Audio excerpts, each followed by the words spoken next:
Well, hey, welcome to the Farmlette. I'm Chris, your resident farmer. Welcome. I'm going to take you on a quick tour today, and then maybe we'll get started with the project.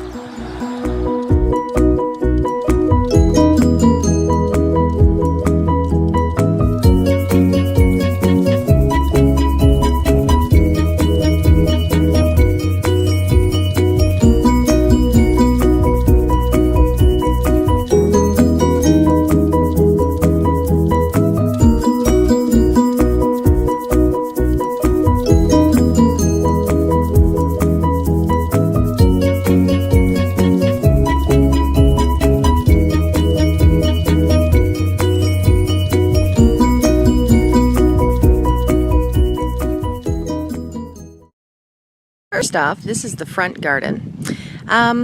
It's not really looking so fabulous right now because it's still really early spring here in northwestern Wisconsin. We're still in our time of year where we might get frost. So as you can see, there's frost blankets kind of hanging out. But right there with the willow fencing, I've got some peas that are starting to scramble up it. I've got some Napa cabbage, some spinach that's going. And then I've, of course, got my nice hearty Tronchuta kale that's starting to do its thing. There's some purple cabbage, I think it's called graffiti, kind of in the corner there, next to the Little Free Library, which is that colorful little house. And I've got a bed of leeks. And then up here, well, I've got a nice bed of weeds that are starting to grow back again, even though I spent quite a long time weeding them. But that's what happens early spring when it's not time to plant, bare ground. Nature hates a vacuum. Next bit that you see in the front yard, this is what I call the front fairy garden. I do like fairies and I like celestial stuff. So this is my little, to heck with making everything look the same as everybody else's curb appeal, I like to have a little bit of fairiness in my front yard. So it's mostly woodland plants. This half gets a lot more sun than this other half does. So it actually has two different planting schemes going on because I have these lovely, giant, tall pine trees. I'm going to try to pan up and not make everybody nauseous here. But they are extremely enormous pine trees, and there are 3 of them pretty much smushed next to each other. This corner of the yard is extremely shady. So, you know, the hostas like it. I have some dead nettle, which is a great ground cover. There's some pulmonaria in there. I had this blue-eyed grass suddenly appear, which was really exciting. I've got lily of the valley. Then we've got crown vetch and yarrow and hardy geranium, a few ferns, and then lots and lots of self-perpetuating purple violets. They're one of my most favorite spring flowers, and they make a lovely ground cover once they're done blooming. So over time, those will fill in. And I have a few little daffodils still hanging out. And that thing, which is trying to climb up the side of the house, is a climbing rose called William Baffin. Nothing seems to like to kill it, so it survives, and one of these days maybe it'll actually grow and start scrambling along that roof of the house. As we enter the south garden, which really isn't very big, but it's to the south side of the house, this structure here in all its purple glory is my chicken house. And right now it's chickenless, which is a little sad, but the babies are inside growing up, and in a couple more weeks they should be able to take up residence in the coop. So here we are in the south garden. It's a bit of a hot mess at the moment. There's a bunch of weeds and little plants that are hardening off. I'll be potting some of those up later today, I think. Here's the start of my straw bale garden. Looks like there were some seeds left in those bales, so they started to sprout, but that's okay, it'll die back. And this is my new pop-up greenhouse, which I'm really excited about. Can't wait to plant up some stuff and put it in there. It gets very hot, so I think my hot-loving peppers and melons are going to love it. Now, as you pan this direction, there's my lovely crabapple tree just starting to set a few blooms. Don't think I'll get much fruit, but a few blooms is always nice.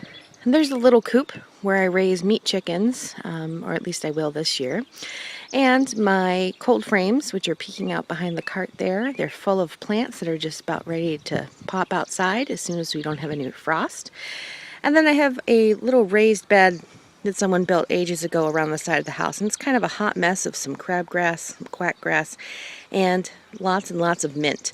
So I have to yank out some of that grass. I just let the mint take over because the pollinators adore it, and nothing else really wants to grow in here, so they can have it.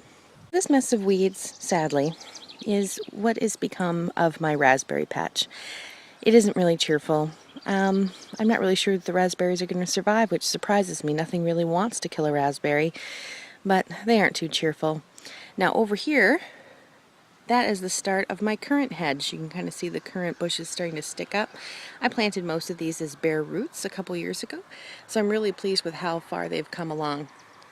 And I have alternating red lake and pink champagne, and I really can't tell you which is which until they start to set fruit. Continuing on with our tour, we are now in the back garden. You can see I have my hoop house there, and I'll be putting some tomatoes in there soon enough. I have some olas this year, which are really kind of exciting. And then in the back corner there where there's plates hanging on the fence, that is the perennial veg garden, so that'll be growing up. There's nothing much to see there right now, but eventually. And then I have a raised bed garden. I have a series of 6 4x4 raised beds, so that's 4 foot by 4 foot. Let's see, I've got some brassicas. You can see the garlic there growing really tall. Has some strawberries in the next bed. The weeds are kind of taken over, so I've got to knock those back and get them back under control, so to speak. You never know with weeds. And then here, this is going to be the corn field this year. I'm trying some Ruth Stout deep mulch method to try to keep the weeds down. So far so good, doing its job.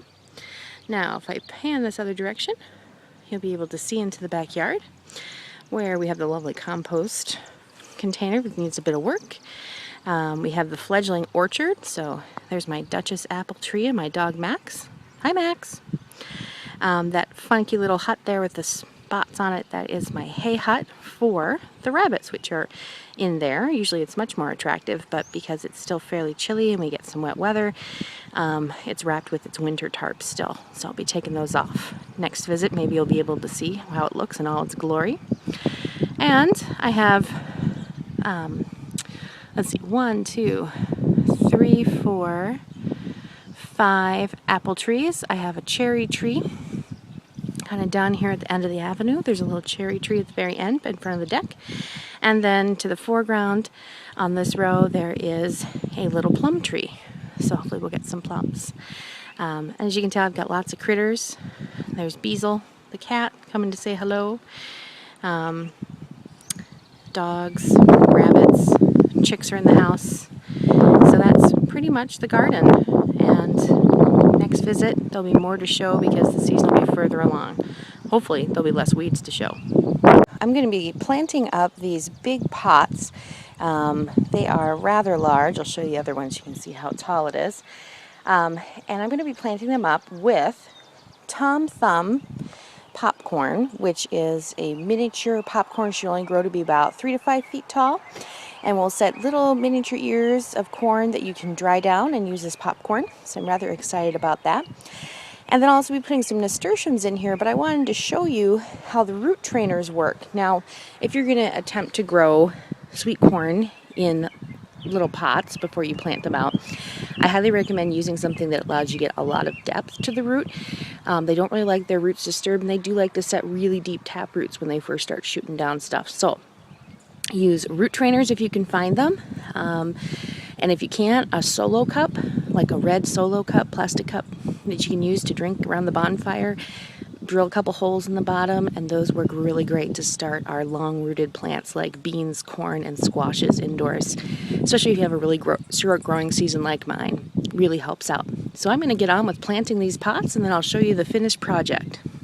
With the finished pot, I have 6 little Tom Thumb popcorns, kind of in a semicircle. You can kind of see that going shroop, a little horseshoe shape. And then I have 3 nasturtiums in each. Now everything looks a little weary because it's been in the cold frame for far too long. It's been really wanting to get potted out. But I've been a little nervous to do so. So things also got a little waterlogged this past week. We had some heavy rains, which if you're in a dry spot watching this video, sorry, I would have happily sent you a couple inches, but it all fell here. And filled up my trays, and everything got a little bit waterlogged, which is great because I don't have to water anything into place. It just needs to kind of percolate into the soil that it's in now, so it'll be happy. What I do, and it looks a little different in this video, but I put mulch on top of my pots whenever I can fit mulch in there, and I just happen to have a whole lot of bark mulch right now. Actually, this is recycled wood mulch, so I'm going to bet like 2x4s that we're going to get trucked to the landfill and they shred it up, made it into mulch. Makes me very happy to recycle like that. So I put it on top of my pots because I don't want weeds to start growing through, and it really helps if you can put some mulch. Whatever mulch you have, whether it's a thick layer of compost or the shredded up stuff like I have, even leaves, will work really well. Just try to keep weeds from starting to grow in your pot as well as your little plants. Another thing that I do, and it's over here hiding in the recycled cat food bag, is this stuff, which is just glorious. This is worm castings. And I use worm castings kind of like slow release fertilizer. I'll sprinkle it all over, a couple handfuls into each big pot, and then I put mulch on top of that so that every time it rains, a little bit of the goodness from the worm castings gets drawn down into the pot. I'll also give these guys a drink of fish emulsion about every other week, and with any luck, they'll do well, produce some great popcorn. I've never tried growing popcorn before, so I'm kind of excited about this. And things should green up as soon as they get over having been crammed into tiny containers for far too long. Right, so I'm on to my next project. So I'm going to be filling up these hanging pots, they don't have their hangers on them yet, obviously, with some of those flowers over there. I've got lots of petunias. I think I might add a couple of nasturtiums. I think that'll be kind of a pretty contrast. And so I had to get the pots ready by punching out the holes with a handy dandy screwdriver. Poke, poke, poke, poke, poke. And then some people like to put different things like plastic, or I've had lots of people talk about putting a baby diaper down in there. Well, I have no babies, so I have no diapers to put in there. But what I do have is wood mulch. So I'm going to put a few handfuls of wood mulch in the bottom, top it off with my Pro Mix potting soil, and maybe add a bit of worm castings, plant my flowers, a little more mulch on top, and then it should be ready to hang and start growing away for the summer. We are with the finished product. Everything looks a little haggard, but you know what, it'll bounce back. I've got purple petunias and purple and white striped petunias, and right here in the front with its beautiful, I love the shape of the leaves of the nasturtium. So it'll have some oranges and reds and yellows with the purples. I think it'll be real pretty. If not, meh, it was an experiment, right? Well, so there you go. You saw I had the tour, you saw the project, and there's a bunch more to do, but it's not very exciting. It involves weeding. So until next time, thanks for coming, and I'll see you later. Bye.